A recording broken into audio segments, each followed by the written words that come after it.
One way that you can cut down your sacks is you have a guy like Justin Jefferson who's open all the time, even when he's covered by 11 dudes on the other team. Justin Jefferson signed this morning as we record this a $140 million deal over 4 years with the Vikings. It is the richest non-quarterback contract in NFL history.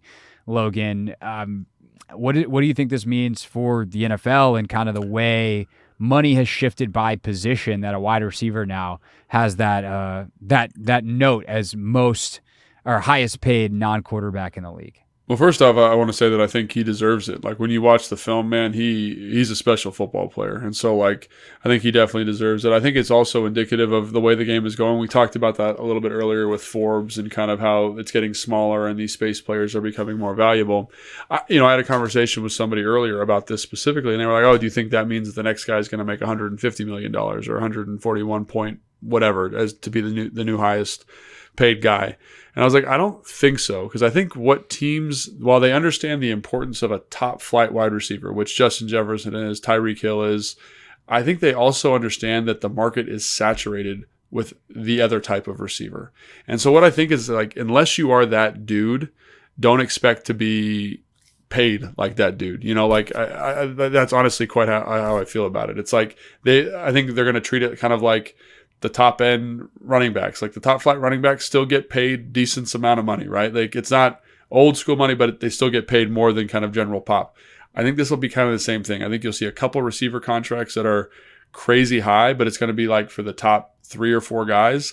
And then everybody else is going to kind of be in that traditional, what you'd expect for a receiver salary.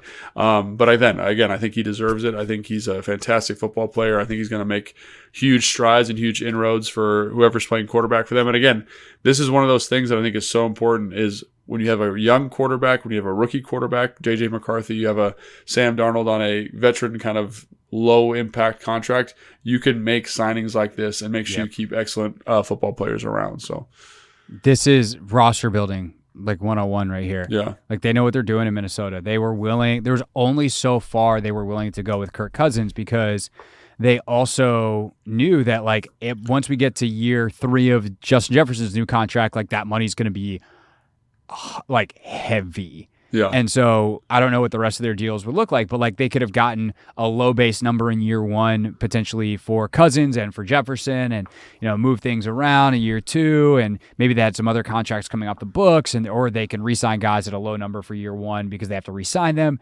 But for them, their breaking point was when this contract probably hits hardest in year 3. Typically, if it's a 4-year deal, the 4th year is going to have some voidability, whatever. Or with the way the cap's going up, and knowing that Jamar Chase is going to sign, et cetera, JJ might want a new contract by 3 years from now. So however it is, the chances that the 4th year of this deal happens the way it is on paper right now seems pretty slim. But this dude deserves it. And to me, like, this is kind of how, like, the NFL in some ways works better than, say, the NBA. The NBA has max salaries. And what it does is it makes every team think we got to have someone who's on a max salary. And so you wind up with, like, the 28th best player in the league signing a max deal, getting paid something percentage-wise pretty close to LeBron James. And you're like, what? What? That dude's not worth what LeBron is worth, because the league can't help itself. And if the incumbent team doesn't sign that guy to a max player, their best player, to a max deal, he'll leave and go get it somewhere else, as opposed to all the owners going, no, and all the GMs going, no, we're not paying you a max deal. You think you're as good as LeBron? Buzz off. And that's what they should do. And so what happens in the NBA is you wind up having max deals and then a bunch of guys on minimum, and the middle class is pretty thin.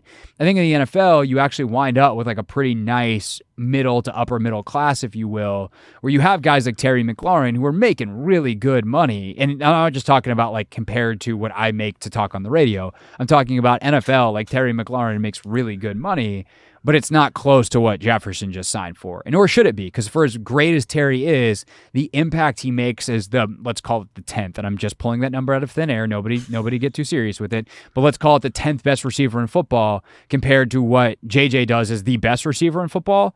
They're not the same. Right.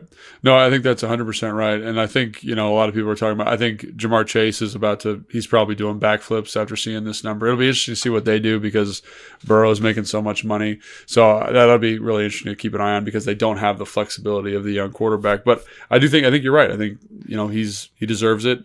And it brings that CeeDee Lamb kind of conversation up.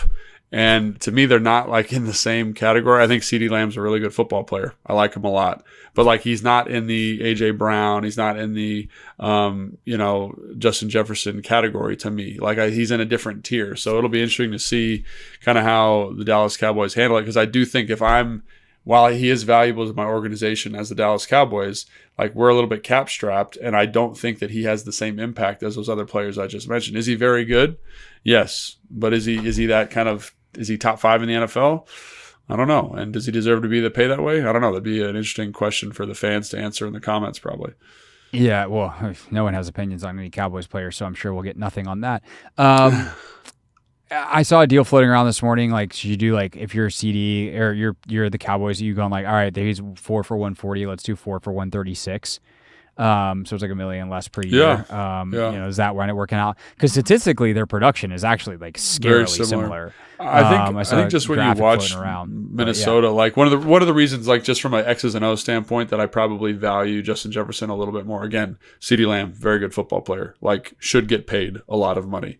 I just think Justin Jefferson's better because he can literally line up anywhere across the formation. He has the ability to kind of beat you vertically. He has the ability to run choice routes, slot routes underneath. Like he's a very unique talent in that regard. CeeDee Lamb, very productive in that offense, but more of a kind of big slot type guy that can win outside, but is better utilized inside. So I think his usage pattern kind of reflects, again, he's very productive, but it kind of reflects a limitation of his game that I don't think Justin Jefferson has. One thing we should do is I would like to do a deeper dive on Dak Prescott with you because in listening to a couple of podcasts from really smart people that I like a lot, I think there's a lot of like analysts that think like if they were starting a team and picking a quarterback, Prescott, like take contract out of it, Prescott's like their 6th or 7th guy. Like they're really, really high on him. And so when you talk about who's elevating who, how much is Prescott elevating Lamb? Clearly, they're both elevating each other. They're fantastic, which, by the way, is why they've won 12 games 3 years in a row. As much fun as it is to clown on them for their playoff lack of success, they've been an incredible football team, and especially offensively. But with JJ now, he's got to elevate JJ McCarthy over the next bunch of years. Like the onus is on him, both skill and financial. Meanwhile, in Dallas, it's more of a shared type of thing. And then we'll see, this is what makes the Bengals thing so interesting. Clearly Burrow's awesome. Clearly Chase is awesome. Part of it, you're just paying not to split them up. Right. But that's going to cost you T. Higgins. And it's on, both of those other guys to then make whoever replaces T. Higgins more effective in what they do. Obviously, we'll continue to discuss kind of how these teams are built, especially in the NFC East, especially as the Dallas stuff happens here over the next couple of weeks. We get into the offseason, do some of our positional rankings and all the stuff that we've done the last couple of years.